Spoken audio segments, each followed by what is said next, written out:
डिंपल लालीला असा काही दणका देते की तिच्या समोर आणते डॉक्टर अजित कुमार देव म्हणजे उर्फ देवी सिंग. आता मात्र लालीचे चांगलेच होश उडतात.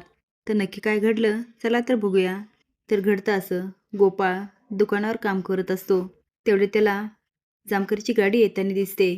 तो मनात म्हणतो, आता जामकर कशाला इथे आला.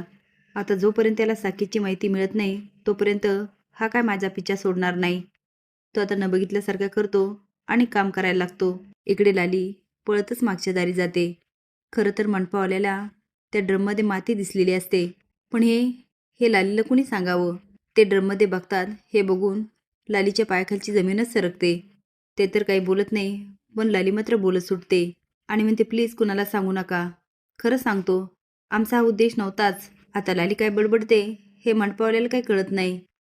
लाली म्हणते, खरंच आम्हाला त्याला मारायचं नव्हतं, पण चुकून झालं. ते म्हणतात, अहो कुणाबद्दल बोलताय तुम्ही. लाली म्हणते, म्हणजे ह्या ड्रममध्ये. ते म्हणतात, अहो ह्या ड्रममध्ये माती आहे. कुणी माती भरली. झाला ना ड्रम खराब, आता कोण वापरणार. झालं आमचं नुकसान. लालीला एवढा आनंद झालेला असतो.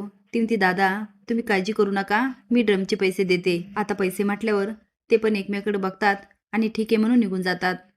आता लाली मोठा सुस्कारा सोडते.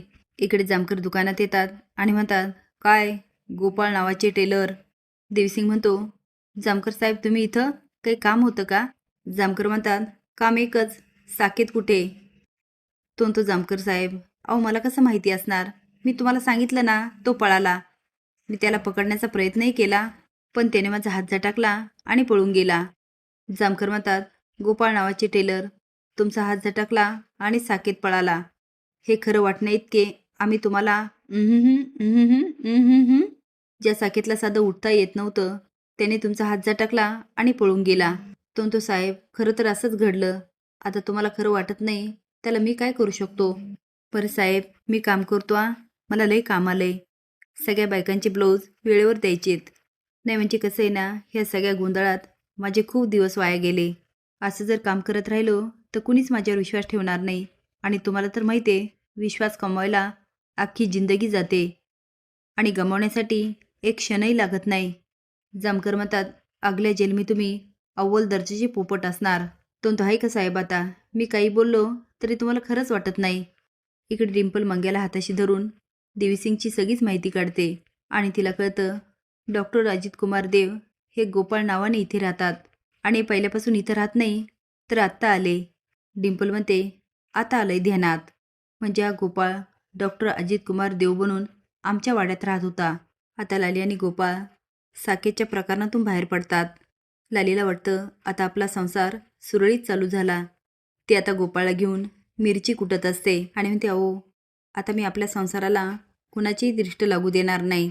तेवढ्यात डिंपल येते आणि म्हणते, डॉक्टर. आता मात्र देवीसिंगच्या पायाखालची जमीनच सरकते.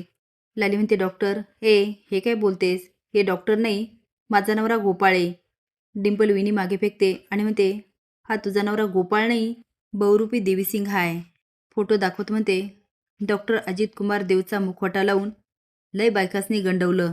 आता लाली काठीने फोटो उडवते आणि फोटो मुसळात जाऊन पडतो. लाली म्हणते, अजित कुमार गेला मुसळात.